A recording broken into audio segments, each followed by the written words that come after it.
My country people, before I let this video digest, make it before it play. See, this Reno, wanna go check it brain whether I brain correct oh. Because this man is neither here nor there. In this interview, was trying to play safe. If you are for PDP, clearly declare say you be PDP. Not talk say if they still later declare Tinubu say Tinubu win, you will still be since now presidency don't be, you still support her and be part of the presidency or whatever he's doing. But actually you are a devoted PDP.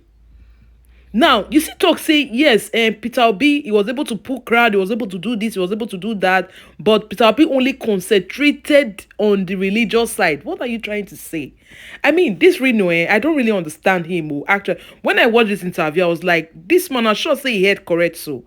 He comes out to say different thing and he's not consistent with it. I better make I let the video play. I am more focused on our case right now at the PEPC, the Presidential Election Petition Court. I think that we've got a good case, and I think that if we focus on the case rather than on politics like the statements made by the president, then we're going to go far. This man is about to leave office. He's about to leave office. He's going to be out of office in a month's time. So he should really not be our focus. Our focus should be on reclaiming our mandate that was taken from us during the election, because those elections had issues. Now, on the specifics about the PDP spokesman's messages to General Muhammadu Buhari, look, right now, Buhari is going to say whatever he wants to say. His mind is out of Aso Rock. He's not our issue right now. So even if the international community puts a visa ban on him, it's not something that's going to really help us or going to really help the country. Let's focus right now on our court case. That's what I'm going to say on that. Tinubu, in his preliminary objection, described Atiku as a serial loser, which Atiku actually agreed to. But then he went further to label Tinubu all sorts, including accusations of perjury over his alleged dual citizenship status and, drug-related records. I'd like your thoughts on that. And also, should your principal lose at the tribunal, do you think he would contest again and, perhaps toe the path of American President Joe Biden, who has just announced his re-election bid at 80. He'll be 86 when he leaves office. Well, on the specific issue, we're still in the election season, so of course you're going to have bombastic statements. So when you have Bola Tinubu making that kind of statement, it's going to be tit for tat. But if we focus on the issue, I think Bola Tinubu let's talk about the Ghanaian passport, for example. Now, with the Ghanaian passport, I'm not sure that that is an issue that we should put all our gunpowder to. Because if you look at the laws, of the United States, the United Kingdom, diplomatic passports can be issued to persons who are non-citizens. It's rare, but if you look at the Code of Federal Regulations, if you look at Title 22, I believe it's in Chapter 1, Subchapter 5, the United States can and has given diplomatic passports to non-citizens. Also, the United Kingdom, if you look at, currently, if you go on their site for the Home Office, they have given diplomatic passport to non-citizens. So the Vienna Convention allows it. So it makes a distinction. There are people that can be referred to as nationals, and there are people that are referred to as citizenship. That's why a lot of people don't know that the standard passport is actually stronger than the diplomatic passport. The diplomatic passport comes with a lot of limitations. So a country like Guinea, and I'm not speaking, I don't know the specifics of the situation. They could do all kinds of things. They could have given him that. What we should focus on at the tribunal, in my own opinion, is the fact that Bola Tinubu has links with the drug cartel. And according to our laws, and also according to the laws of the United States, when you forfeit money, it's taken as a conviction. So if I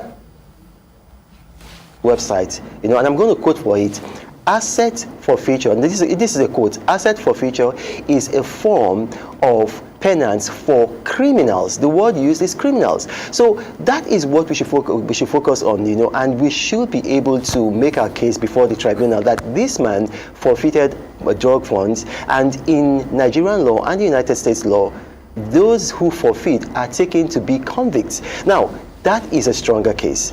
You know, a lot of people look at these things politically. Maybe because I have a master's of law in law and I schooled in the United Kingdom, I tend to look at it from a legal perspective. Our best point is to focus on this man's known drug past.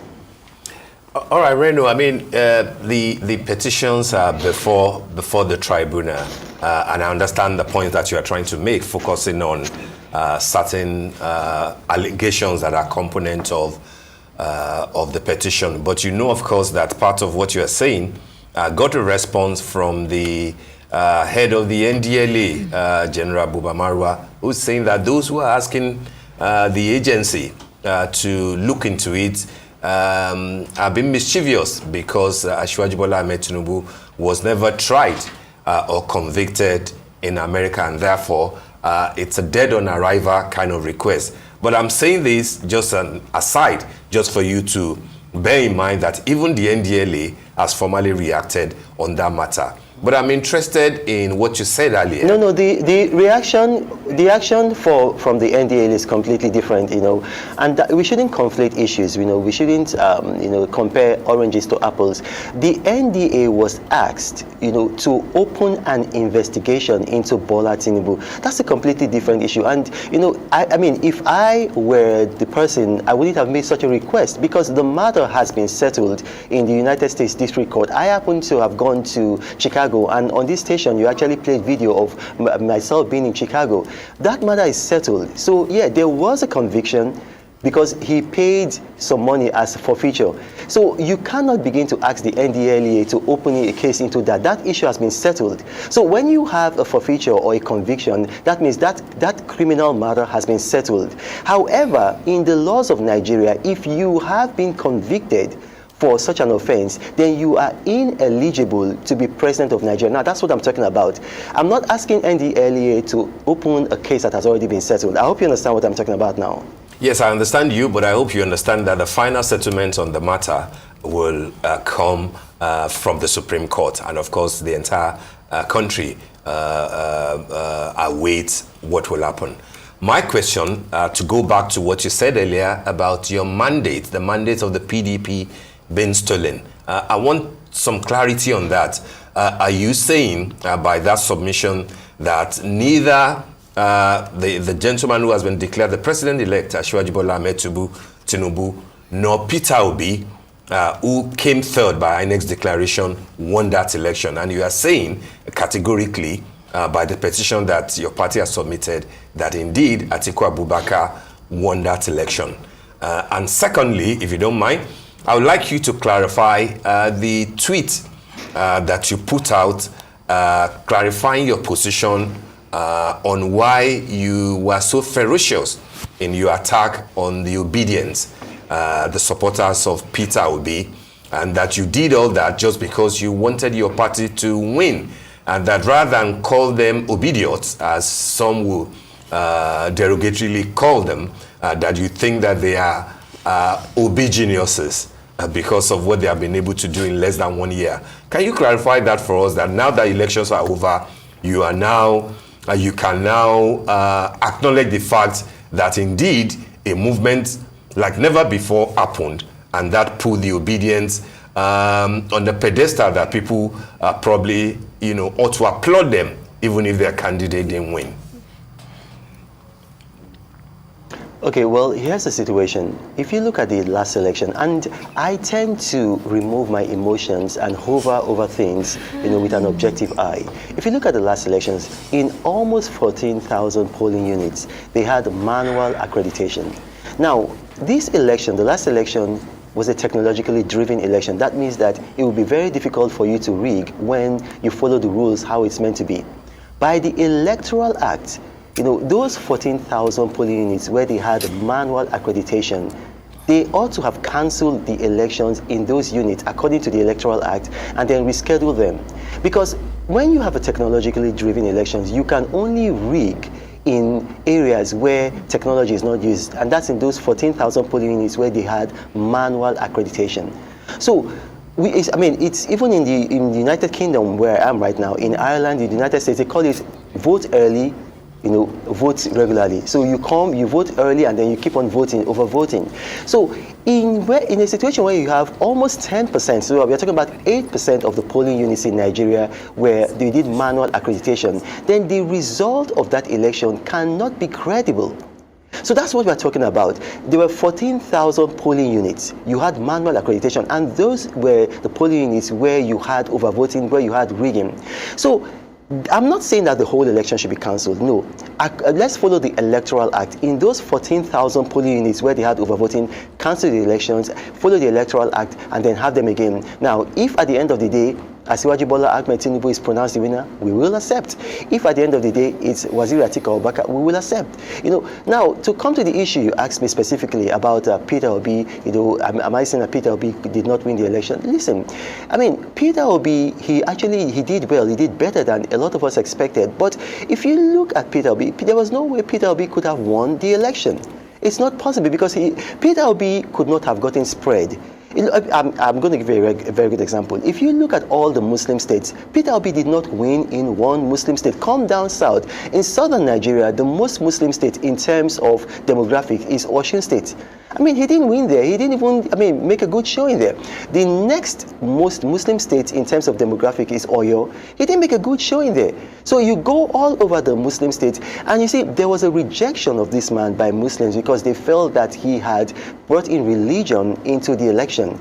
And indeed he had. You saw what he did in going to churches, saying, "Church, take back your country," which was something that rallied his base. That is the Christian, especially the Christian South and then the Christian North. But then it actually, made him repugnant in the Muslim North and in Muslim South. Now, coming over to your other issue, with the obedience, what the obedience have done, if you want to be candid, if you have candor, you really have to respect what they've done. Because in less than a year, if you recall, it wasn't up to a year. I believe that he joined Labour Party May last year, and we had the election in February. So this is a period of about 8 months. And in that period of time, this man has been able to galvanize a movement that was able to give him over 6 million votes. Anybody saying that these people are, that they are idiots, obedience, you're not being very, very wise.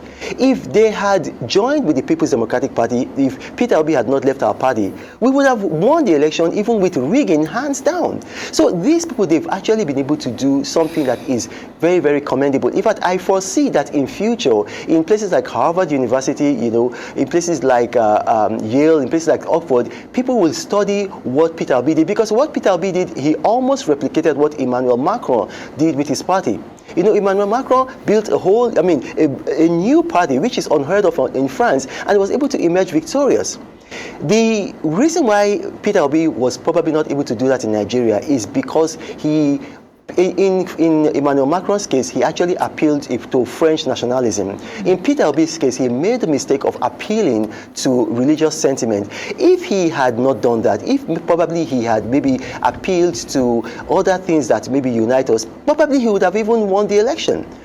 But I can tell you, it is not possible that Peter Obi could have won that election. Only 2 people could have won that election, and I believe that if the votes in those 14,000 polling units where manual accreditation were cancelled, I believe that the PDP stands a very good chance of winning the election. Okay, so let's shift our focus very slightly from this conversation. Now, we know that there has been an intense lobbying by contenders for, the Senate presidency and the Speaker's position ahead of the inauguration of the 10th Parliament in June. Now, in the event of a Supreme Court-ordered presidential runoff, who of the candidates for Senate President can protect Nigeria and the All Progressives Congress as a 30-day acting president? Well, here's the thing, we are putting the cart before the horse. We have this case before the Presidential Election Petition Court. Let's see what's going to happen, and then let's see what the Supreme Court is going to say. This is a very, very delicate country. Nigeria is a very delicate country. You don't want to start making such speculations, because by the time you start making such speculations, you're going to raise up a lot of things, a lot of... I'll give you a very good example. Right now, the Southeast is angling for the position of a Senate presidency. If you begin to make this kind of postulations, there are going to be some people who are going to say, okay, so this is their back way into power. Some other geopolitical zones are actually also angling for the Senate presidency. And then, you're going to give people room for having suspicion that, these people will want to. So let us not put the cart before the horse, let us allow the process play itself out. And I believe that, if the Pepsi is serious and the Supreme Court is serious, we saw what happened in 1979. You had a very, let's say, accelerated hearing. They can have an accelerated hearing. We're talking about only 14,000 polling units, which is 8% of the polling units. You can have an election in 8% of the polling units in 24 hours, and then the results, can be given in about 72 hours, and we don't have to get to this, let's say, scenario that you've painted. That should your principal lose at the tribunal, this is, coming from Tinubu's preliminary objection, where he described your principal as a serial loser. Do you think that he would contest again? As you know, American President Joe Biden has announced his re-election bid.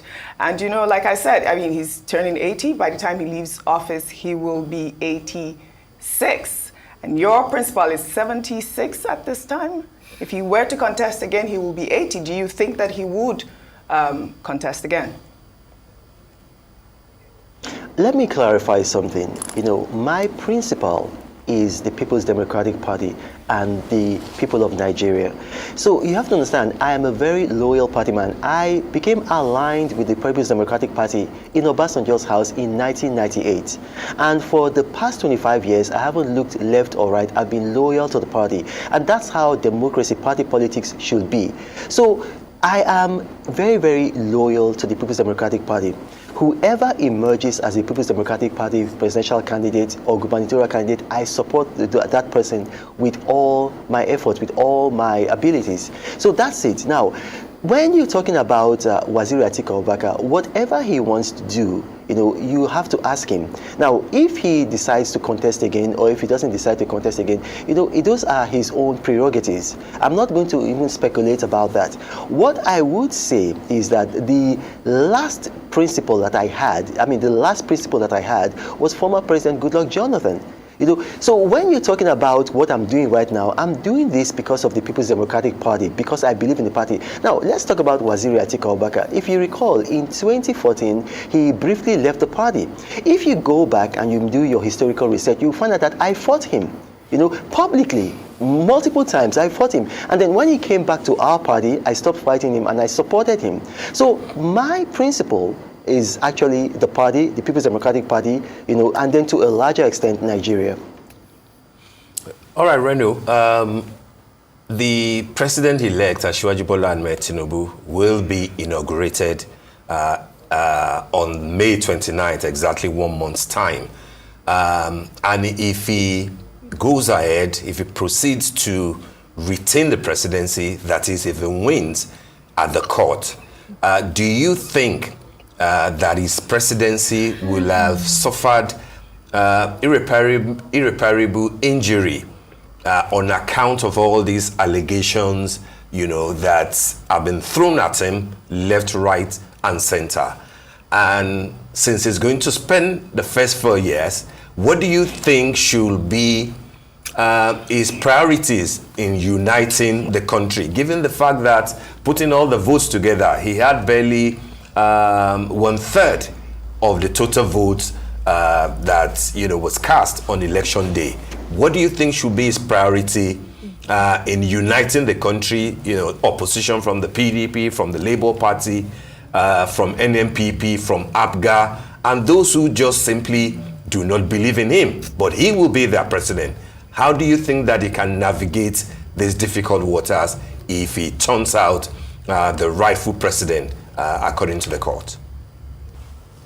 Now, what I would say to the People's Democratic Party, the Labour Party, the NNPP, and all of Nigeria, if at the end of the day, Bola Tinubu emerges victorious at the Supreme Court, then I will urge everybody to shift their swords and support him if he, at the end of the day. Now, I would hope that the Supreme Court will do the right thing and will order re-elections in those 14,000 polling units, and that Bola Tinubu will not be sworn in as president. But if the Supreme Court, in their own wisdom, you got to understand that the Supreme Court is not final because they are right. They are actually right because they are final. So if they, in their own wisdom, say, okay, well, with all that we've seen, Bola Tinubu is the rightfully elected president, I will support him. I will ask everybody to support him. I would never be a part of his government. I would never be a part of his party, but I would support him as the president of Nigeria. Now, having said that, there are issues with Bola Tinubu that cannot be swept under the carpet. Obviously, he's got drug cartel history. He cannot hide that. If you look at the Spiegel, which is the biggest paper in Germany, if you look at the paper in Austria, if you look at here in the United Kingdom, if you look at in the United States, several papers, several media have talked about his drug history, and that's actually going to affect Nigeria, because if you see what happened in a country like Colombia, if you see what happened in a country like Panama, if you see what even happened in Guinea, so it's going to actually, will I say, it's going to be like it's going to taint his presidency. Now, that having been said, Bola Tinubu on his own is going to be will I say, an improvement economically from Buhari. He's going to be better because he has some economic genius. If you look at what he did in Lagos, he's got some managerial brilliance. He's able to manage men and resources very well. That's what Bola Tinubu has. However, we do know that he does have health challenges. So we hope that those health challenges, if he eventually wins at the Supreme Court, will not hold him back. On another issue, I don't think he started very well on a good footing. If you look at his transition council, he did say that he wants to start that he wants to continue where Buhari stopped. And Buhari, over the last 8 years, has not been very, very fair to the Southeast in terms of the composition of the National Security Council, in terms of the composition of not his cabinet, because his cabinet, he has no choice. He's got to make ministers from the Southeast states. But in terms of, appointments into his office, the North, especially the Northwest and the Southwest, have had the lion's share. The Southeast has not been treated very, very fairly at all. As a matter of fact, I believe it was on June 23, 2015, that he said at the United States Institute for Peace that those who gave me 5% of the vote cannot be treated like those who gave me 97% of the votes, referring to the Southeast. So with Bola Tinubu's transition council, I'm not seeing enough Igbo names there. I'm not seeing enough names from the Southeast. And even somebody like Joe Igbokwe, who has been very faithful and loyal to Bola Tinubu, actually even raised the issue. So I don't want him, if he wins at the Supreme Court, to start governing on that account. He has to move away from what Buhari has done, which has been very clannish, very sectional, and take the whole of Nigeria as his constituency. Forget about whether some people did not vote for him or whether some people voted for him, and then rule similarly to how President Obasanjo and President Jonathan ruled, governed rather. Make the whole country your constituency. Even if possible, form a unity government. Maybe give one or two token ministerial appointments to other opposition parties, like maybe even the Labour Party. But he should not, on any account, and this is, his counsel is, I'm just giving my opinion, it's not going to be mandatory on him, but he should not toe the Buhari line of excluding, especially the Southeast. This is Bod TV Bod. In case the first time you come here, please don't forget to subscribe and hit that notification bell for more uploads.